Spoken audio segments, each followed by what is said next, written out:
So if you have looked through oh gosh, sorry, I'm wiggling it. If you have looked through this project so far, and you're going to notice that under the construction methods and suggestions that I give you, it does say that you can use an Xacto knife. This is completely dependent on your comfort level and, you know, the needs of your project, what you have envisioned. You might be able to do your project with just the use of scissors. You might want to use an Xacto knife. So I wanted to make a quick tutorial about Xacto knives and how to use them, and some tips and things. That way your experience will be better, you won't hurt yourself, and it'll prepare you for future projects, because there's probably going to come a point this semester where you're going to want to use an Xacto knife, or you're going to need to use an Xacto knife, and I want you to have that practice kind of under your belt here. So the first thing that you're going to notice is that I am cutting on a cutting board. So I didn't put a cutting board in your supplies for like this introductory project because I wasn't sure if you would need it or not. If there's a project in the future that you need a cutting board for, I'll send it home with you, or obviously I'll give it to you in class. And then you need an Xacto knife. An Xacto knife is not part of your project supplies because I can't send a knife home with you. So if you want to buy an Xacto knife, Walmart, Michael's, Hobby Lobby, I don't remember if I've ever seen them at Target, but just a couple dollars, and it's going to come with at least one blade, and then you have the handle here. So if you don't have a cutting board for this project, you can use like a piece of cardboard. You can use like an old paper folder that you have. Basically, you just don't want to be cutting on the surface of a table. I'm pretty sure your parents would probably be really mad.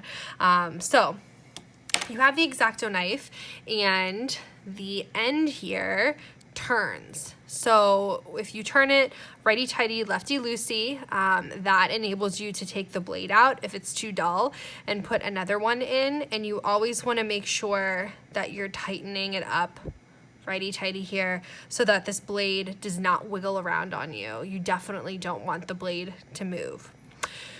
So you're going to hold the Xacto knife the same way that you hold a pencil.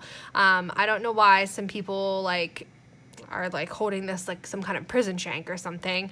Getting a little stabby here, but you're going to hold it just like a pencil, because you want to apply pressure with your pointer finger here down on the blade.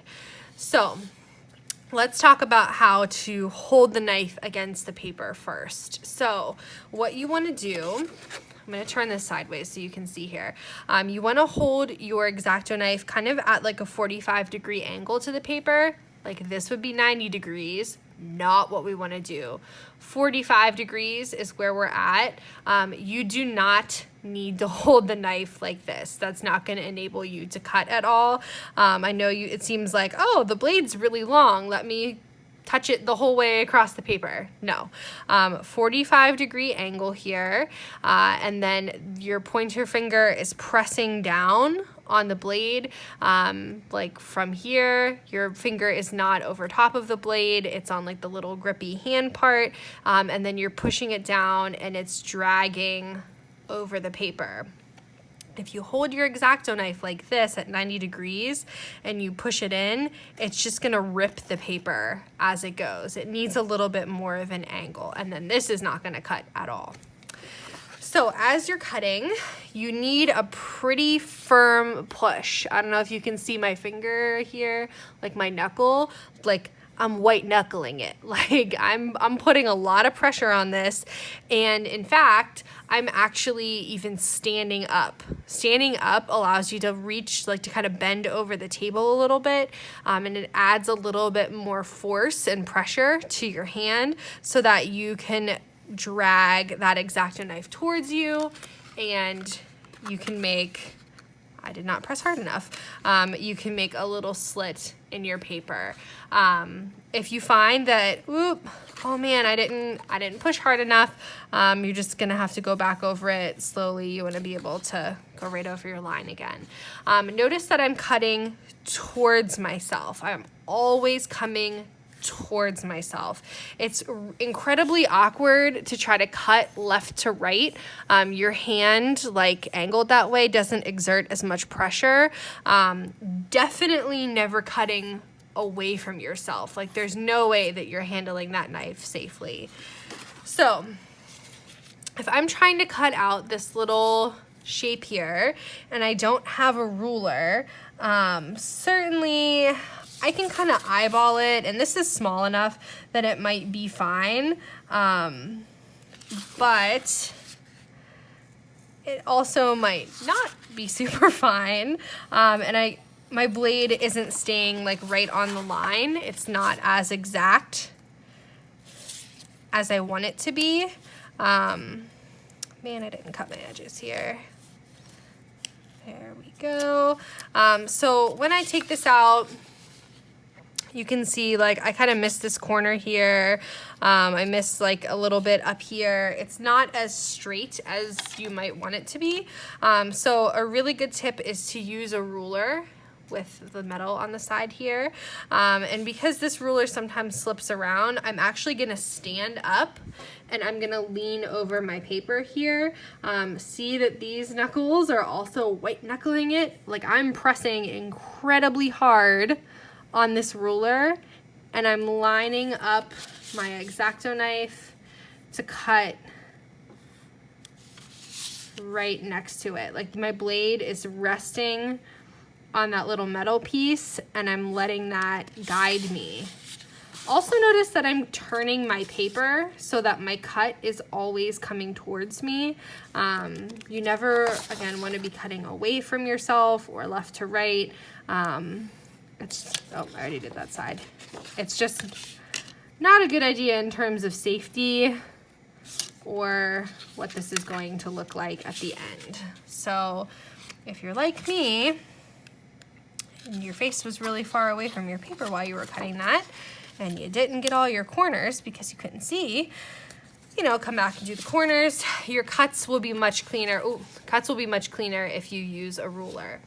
If you have a shape that you're cutting out that is really kind of freehand and organic, and you're needing to cut with an Xacto knife, it's the same kind of situation in that I'm always cutting towards myself as much as I can, and when I get to the point where I'm no longer cutting towards myself, I'm gonna keep moving this around so that can happen.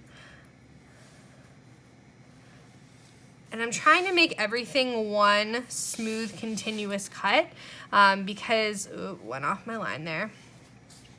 Because if you're constantly lifting up your Xacto knife and putting it back down again, your cuts are gonna be really choppy and really bad. That goes for straight lines too, like in the first ones that I made.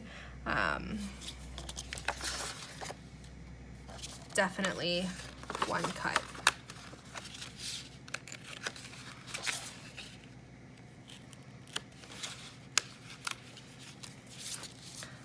Wow, I'm really like not pressing hard enough today here. What a demo. There we go.